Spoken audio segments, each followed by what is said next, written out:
എല്ലാവർക്കും ഓണക്കാലത്ത് ഓണസമ്മാനം എന്താണ് സർക്കാരിന്റെ വക? അതിൽ ഒന്നാണ് വെളിച്ചെണ്ണ വിലയിലെ ഈ ഇടപെടൽ. വെളിച്ചെണ്ണ വില കുറയ്ക്കുന്നത് വലിയ ആശ്വാസമാണ് വിപണിയിലെ ഇപ്പോഴത്തെ സാഹചര്യം വെച്ച്.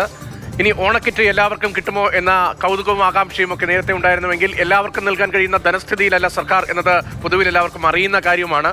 പക്ഷേ ഓണക്കിറ്റുണ്ട്. ഓണക്കിറ്റ് ആർക്കൊക്കെയാണ്, എന്തൊക്കെയാണ് ആ കിറ്റിൽ ഉണ്ടാവുക എന്ന് നമുക്ക് വിശദമായി ഒന്ന് പരിശോധിക്കാം. ഇക്കുറി ഓണക്കിറ്റിൽ എന്തെല്ലാം ഇനങ്ങളാണുള്ളത്, അത് ആർക്കൊക്കെയാണ് കിട്ടുക, അത് ആർക്ക് കിട്ടും എന്നതാണ് സ്ക്രീനിൽ ആദ്യം തെളിയുന്നത്. മഞ്ഞക്കാട് ഉടമകൾക്കാണ് സൗജന്യ കിറ്റ് വിതരണത്തിനുള്ള തീരുമാനം സർക്കാരിന്റെ ഭാഗത്ത് നിന്ന് ഉണ്ടായിരിക്കുന്നത്. ഒപ്പം ക്ഷേമ സ്ഥാപനങ്ങളിലെ അന്തേവാസികൾക്ക് കിറ്റ് നൽകാനുള്ള തീരുമാനവും സർക്കാർ അറിയിച്ചിട്ടുണ്ട്.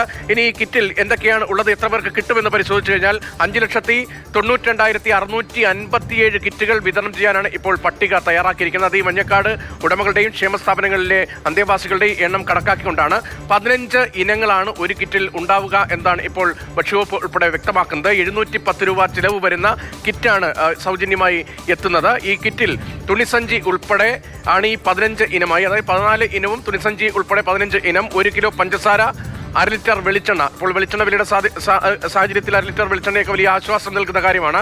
സാമ്പാർ പൊടിയുണ്ട്, മുളക് പൊടി, മഞ്ഞൾപ്പൊടി, മല്ലിപ്പൊടി, ഇവയെല്ലാം 100 ഗ്രാം അളവിലാണ് ഈ കിറ്റിൽ ഉൾപ്പെടുത്തിയിരിക്കുന്നത് എന്നാണ് ഇപ്പോൾ വ്യക്തമാകുന്നത്. ഉപ്പ് 1 കിലോ, പായസം മിക്സ് 200 ഗ്രാമാണ് ഈ കിറ്റിന്റെ ഭാഗമായി ഉണ്ടാവുക. തേയില 250 ഗ്രാം ഈ കിറ്റിൽ ഉണ്ടാകും. അതിനൊപ്പം തന്നെ മറ്റ് കൂടുതൽ ആളുകൾക്ക് നൽകാൻ കഴിയുമോ എന്ന കാര്യത്തിലൊക്കെ നേരത്തെ ചില ആലോചനകൾ നടന്നുവെങ്കിലും ഇപ്പോൾ മഞ്ഞ കിറ്റിലേക്കും ഒപ്പം ക്ഷേമ സ്ഥാപനങ്ങളിലേക്കും ഈ കിറ്റ് ഒതുങ്ങുകയാണ്. എങ്കിൽ പോലും അവർക്കത് വലിയ ആശ്വാസമായി മാറും എന്നാണ് സർക്കാർ പ്രതീക്ഷിക്കുന്നത്.